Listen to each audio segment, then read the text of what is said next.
నేడు గుంటూరు జిల్లాలో సినీ నటుడు జనసేన అధినేత పవన్ కళ్యాణ్ సోదరుడు నాగబాబు పర్యటించనున్నారు. జనసేన పార్టీ కార్యక్రమాల్లో పాల్గొనున్నారు. హైదరాబాద్ నుంచి గన్నవరం విమానాశ్రయానికి చేరుకున్న నాగబాబు రోడ్డు మార్గంగా గుంటూరుకు బయలుదేరారు.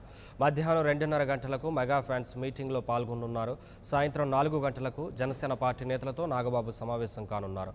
అనంతరం సాయంత్రం 6 గంటలకు విజయవాడలో పార్టీ నేతలతో సమావేశం కానున్నారు.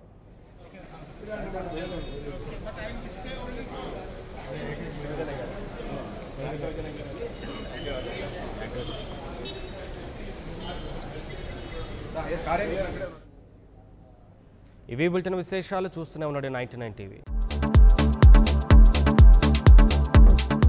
Please subscribe new waves. ఇలాంటి మరిన్ని మంచి వీడియోలు కావాలని కోరుకుంటున్నారా? అయితే పక్కనే ఉన్న గంట సింబల్ను క్లిక్ చేయండి. అలాగే సబ్స్క్రైబ్ చేయండి.